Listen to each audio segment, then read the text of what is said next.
આજે આપણે અષ્ટકના નિયમની જે મર્યાદાઓ છે તેમની વાત કરીશું.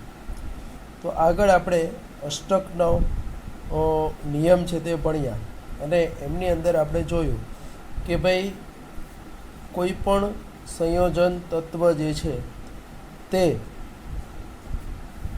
શું કરે છે તો કે એમની બાહ્યતમ કક્ષાની ઇલેક્ટ્રોન રચના જે છે તે નિષ્ક્રિય વાયુ જેવી બને તે માટે પ્રયત્નશીલ હોય છે. અને નિષ્ક્રિય વાયુ જેવી રચના પ્રાપ્ત કરવા માટે તે ઇલેક્ટ્રોનનું સ્થાનાંતર કરે છે, એટલે કે તે ઇલેક્ટ્રોન મેળવે છે અથવા તો ગુમાવે છે, અથવા તો તે શું કરે છે તો કે તે બંધની છે તે ભાગીદારી કરે છે. બરાબર છે, ભાગીદારી કરીને બંધ બનાવે છે. તો એમને આપણે અષ્ટકનો નિયમ કર્યો. પરંતુ ત્યારબાદ આપણે નિયમનિષ્ઠ ભાર પણ આપણે જોયો, ફોર્મલ ચાર્જ. બરાબર છે, કઈ રીતનો આપણે શોધી શકીએ અને ઓછામાં ઓછો ફોર્મલ ચાર્જ હોય તે પ્રકારની જે રચના છે તેને આપણે સ્થાયી રચના તરીકે છે તે ઓળખીએ છીએ. તો અહીંયા આપણે કીધું તે રીતનું કે ઇલેક્ટ્રોનની ભાગીદારી કરે છે, પરંતુ દરેક સંયોજન જે હોય છે તે દરેક સંયોજનની અંદર આપણે અષ્ટકના નિયમનું પાલન થાય તે જરૂરી નથી. એમની પણ અહીંયા અમુક આપણે લિમિટેશન છે તે જોવાની છે. એટલે આમ તો આપણે જે અષ્ટકનો નિયમ છે તે આપણું જે આવર્ત કોષ્ટકનું જે બીજું આવર્ત છે, જેમાં આપણે આગળ જોયું હતું lithium, beryllium, boron, carbon, nitrogen, fluorine, એમના માટે તે સચોટ છે. પરંતુ આવર્ત કોષ્ટકમાં રહેલા બાકીના જે બધા જ તત્વો છે તે બાકીના બધા જ તત્વો માટે તે યોગ્ય છે તેવું આપણે કહી શકીએ નહીં. તો એમના માટે અહીંયા આપણે જોઈએ તો ત્રણ મુખ્ય અપવાદ છે. એમાંનો પહેલાં આપણે જોઈએ કે ઘણા બધા સંયોજનો છે તેમાં મધ્યસ્થ પરમાણુ જે છે તે મધ્યસ્થ પરમાણુ છે તેનું અપૂર્ણ અષ્ટક હોય છે. બરાબર, એમનું છે તે અપૂર્ણ જે અષ્ટક જે છે તે આપણને જોવા મળે છે. મધ્યસ્થ પરમાણુનું છે તે આપણને શું જોવા મળે છે તો કે અપૂર્ણ જે અષ્ટક છે તે આપણને જોવા મળે છે. હવે એ અપૂર્ણ અષ્ટક જોવા મળતું હોવા છતાં પણ તેઓ કેવા હોય છે તો કે સ્થાયી હોય છે. દાખલા તરીકે ખાસ કરીને આ કેમાં જોવા મળે છે તો કે જેમાં મધ્યસ્થ પરમાણુની આસપાસ ઇલેક્ટ્રોનની સંખ્યા 8 કરતાં ઓછી હોય. બરાબર, તે ક્યારે હોય છે તો કે તેમાં સંયોજકતા ઇલેક્ટ્રોન 4 કરતાં ઓછા હોય. જ્યારે એમાં સંયોજકતા ઇલેક્ટ્રોન છે તે સંયોજકતા ઇલેક્ટ્રોન છે તે 4 કરતાં ઓછા હોય છે, ત્યારે છે ત્યાં વધારે શક્યતા રહે છે. દાખલા તરીકે અહીંયા હું એક વાત કરું તે એટલે LiCl. તો તમે જાણો છો કે લિથિયમ જે છે તો લિથિયમ પાસે 1 ઇલેક્ટ્રોન હોય છે. બરાબર છે, લિથિયમ જે છે તેની અંદર આપણે જાણીએ છીએ કે કેટલા ઇલેક્ટ્રોન હોય છે, 1 જ હોય છે. અને બીજું છે તે Cl પાસે કેટલા છે તો કે 7 ઇલેક્ટ્રોન છે. તો આ ભાગીદારીમાં આપણે જોઈએ કે લિથિયમ છે તેની આજુબાજુ 8 ઇલેક્ટ્રોન નથી. ઓકે, ક્લોરિન પાસે છે પણ લિથિયમ પાસે તો 2 જ ઇલેક્ટ્રોન છે, છતાં પણ આ જે LiCl છે તે કેવું છે તો કે સ્થાયી છે. બીજું આપણે જોઈએ તો કે બેરેલિયમ પાસે કેટલા હોય છે તો કે 2 ઇલેક્ટ્રોન હોય છે. હવે એનું ઉદાહરણ હું લઉં કોની સાથે તો કે BH2, તો હાઇડ્રોજન છે. તો હાઇડ્રોજન પાસે 1 ઇલેક્ટ્રોન, આ હાઇડ્રોજન પાસે પણ 1 ઇલેક્ટ્રોન છે. તો અહીંયા આ 1 ઇલેક્ટ્રોનની ભાગીદારી કરીને અહીંયા હાઇડ્રોજનના 2, અહીંયા પણ 2. પરંતુ બેરેલિયમમાં જે 8 થવા જોઈએ એ 8ને બદલે કેટલા છે ત્યાં છે તે તો કે 4 જ ઇલેક્ટ્રોન છે તે આવેલા છે. બરાબર છે, એની અંદર છે તે માત્ર કેટલા તો કે 4 ઇલેક્ટ્રોન આવેલા છે. છતાં પણ તે કેવું છે તો કે છતાં પણ તે સ્થાયી રચના ધરાવે છે. એ જ રીતનું કહું BCl3, બોરોન પાસે કેટલા હશે તો કે 3 ઇલેક્ટ્રોન હશે. 3. ક્લોરીન પાસે તો તમને ખબર હશે કે 7 ઇલેક્ટ્રોન છે જ.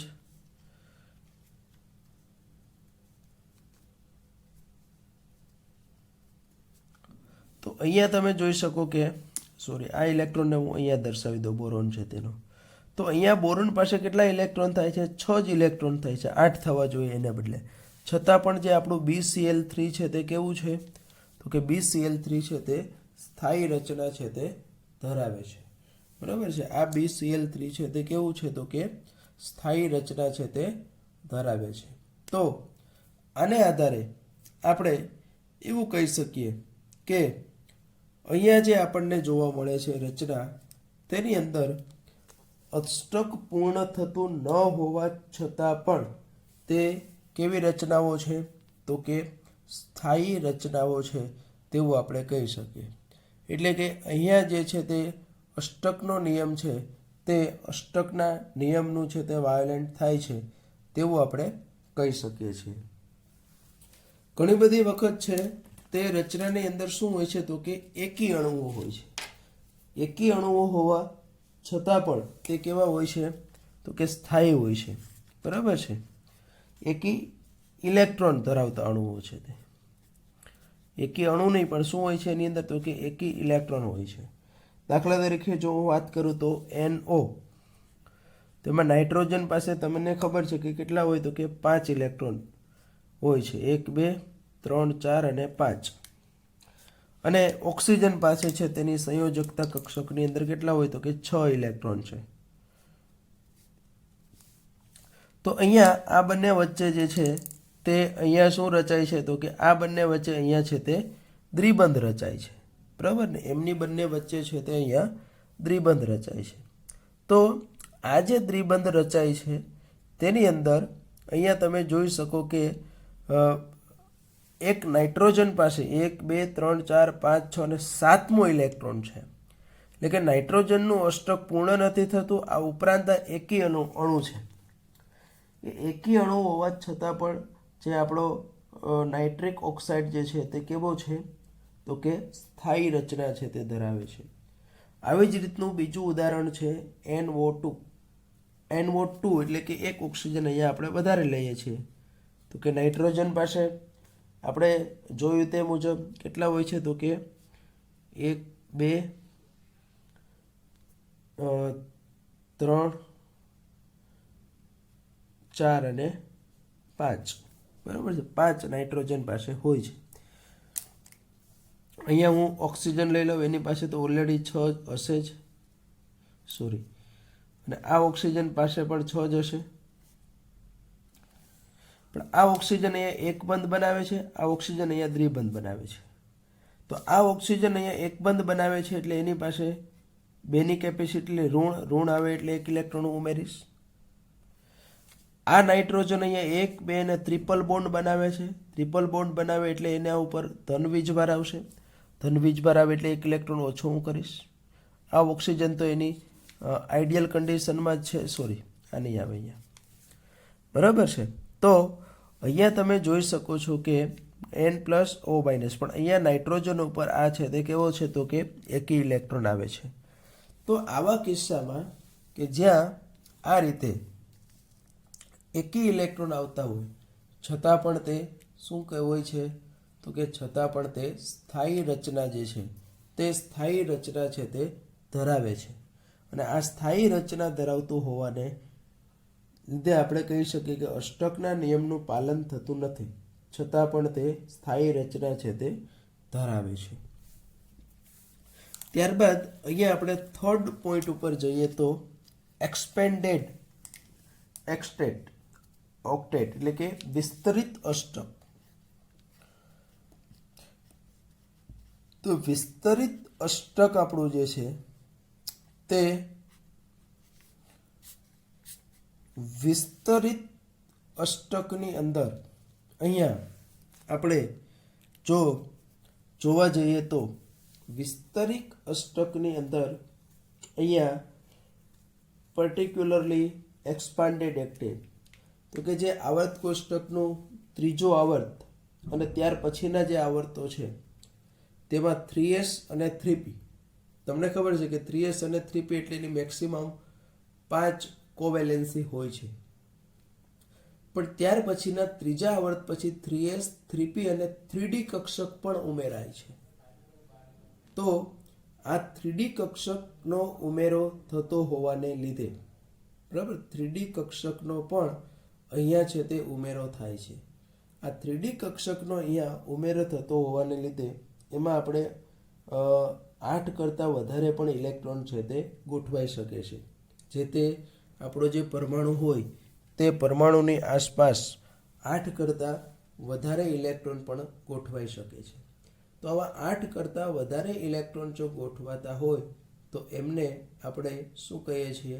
તો કે એમને આપણે વિસ્તરિત અષ્ટક જે છે તે વિસ્તરિત અષ્ટક તરીકે છે તે ઓળખીએ છીએ.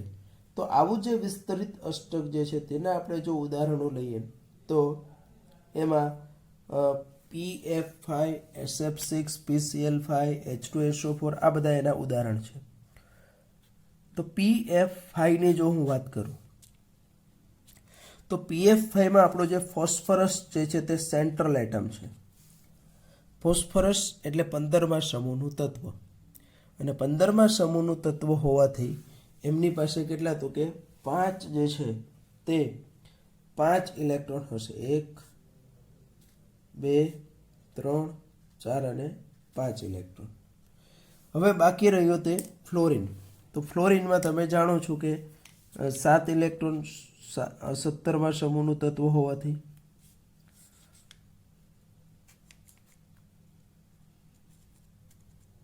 7 અહીંયા હશે.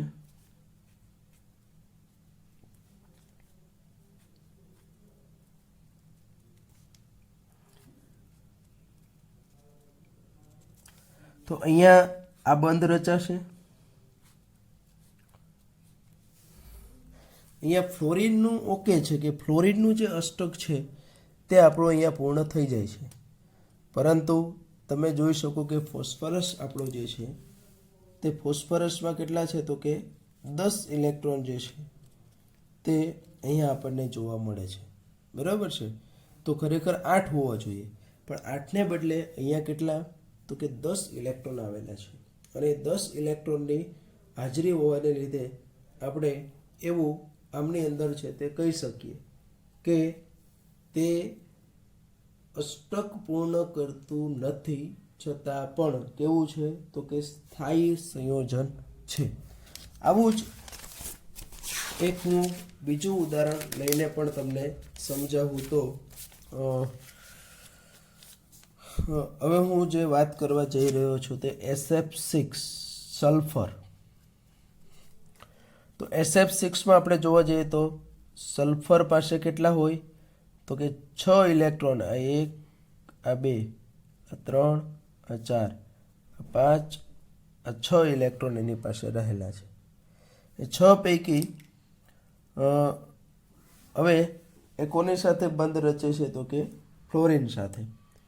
તો આ ફ્લોરિનના 1 2 3 6. સિમિલરલી આ ફ્લોરિનના પણ આ રીતના થશે. આ ફ્લોરિનના પણ આ રીતનું થશે.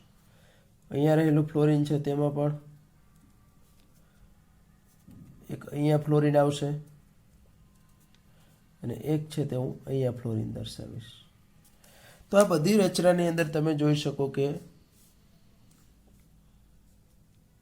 આકારની તો જો કે અહીંયા માહિતી નથી આપણને મળતી, તે પછી જોવાના જ છીએ આપણે. પણ અહીંયા તમે જોઈ શકો કે સલ્ફરની અંદર કેટલા? તો કે સલ્ફરની આજુબાજુ 1 2 3 4 5 6 7 8 9 10 11 ને 12 કેટલા ઇલેક્ટ્રોન છે? તો કે 12 ઇલેક્ટ્રોન રહેલા છે. તો આ 12 ઇલેક્ટ્રોન હોવાને લીધે આપણે એની અંદર એવું કહી શકીએ કે અષ્ટક એટલે કે 8 કરતાં અહીંયા કેવા છે? તો કે વધારે છે. એટલે કે અષ્ટક પૂર્ણ થતું નથી, છતાં પણ જે છે તે કેવી રચના છે? તો કે સ્થાયી રચના છે. એ જ રીતનું હું એક ઉદાહરણ તમને આપી દઉં. H2SO4 છે તેનું, સલ્ફ્યુરિક એસિડ જેને કહીએ છીએ. તો એમનું ડાયરેક્ટ અહીંયા હું લખું છું.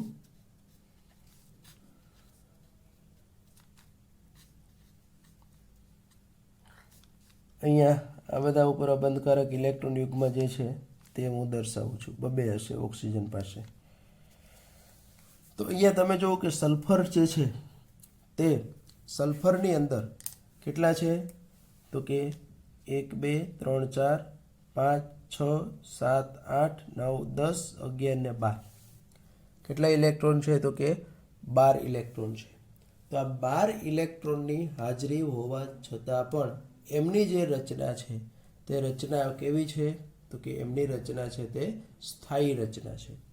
એટલે કે અષ્ટક પૂર્ણ થતું નથી છતાં પણ તે કેવું છે તો કે સ્થાયી છે.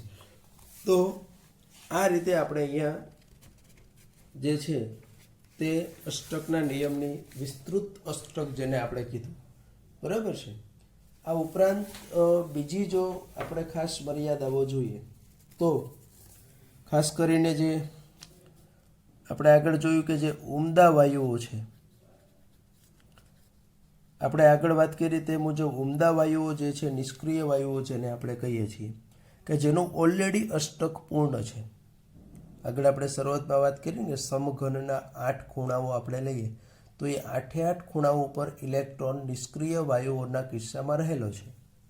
તો અહીંયા બધા જ ખૂણા ઉપર બધામાં જ ઇલેક્ટ્રોન હાજર રહેલો હોવાને લીધે, બરાબર, અહીંયા ઇલેક્ટ્રોન હાજર રહેલો હોવાને લીધે આવા જે આપણા ઉમદા વાયુઓ છે તે આમ જોવા જઈએ તો રાસાયણિક રીતે નિષ્ક્રિય હોવા જ જોઈએ. એટલે કે તે કોઈ પણ પ્રકારના જે બંધ છે તે કોઈ પણ પ્રકારના બંધ છે તે બનાવતા હોવા જોઈએ નહીં. કોઈની પણ સાથે તે ઇલેક્ટ્રોનની ભાગીદારી કે આપલે કરતા હોવા જોઈએ નહીં.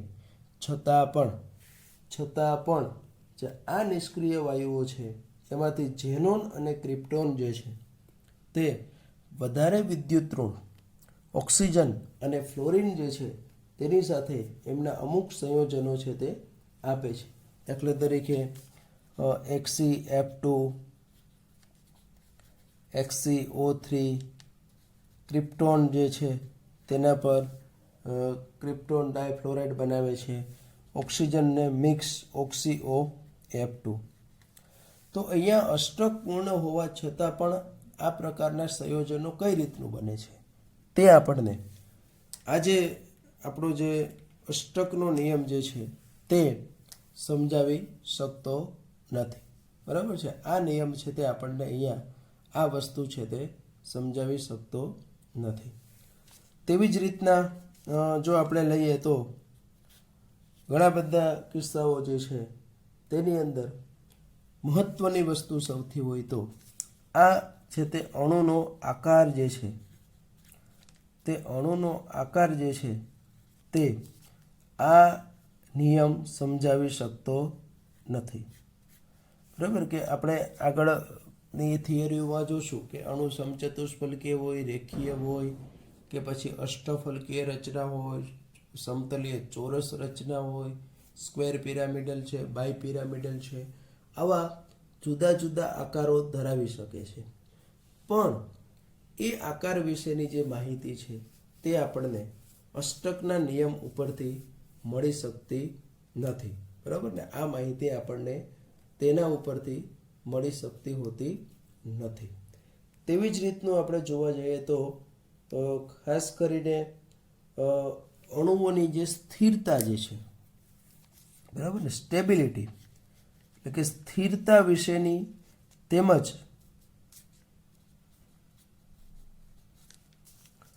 ઉર્જા, બરાબર. આમ તો આ બંને ફેક્ટર એકબીજા સાથે સંકળાયેલા છે. આગળ કદાચ મેં તમને કીધું હોય કે જેટલી સ્થિરતા વધારે હોય એટલી એની ઉર્જા કેવી હોય તો કે ઓછી હોય છે, બરાબર. જેટલી સ્થિરતા વધુ હોય છે એટલી કોઈ પણ સંયોજનોની ઉર્જા ઓછી હોય છે. અથવા તો આપણે કહીએ તો ઉર્જા વધારે હોય તો સ્થિરતા છે તે ઓછી હોય છે. તો આ જે તે અણુની સ્થિરતા અને ઉર્જાની બાબત જે છે તે આપણને અષ્ટકનો નિયમ છે તે સમજાવી શકતો નથી.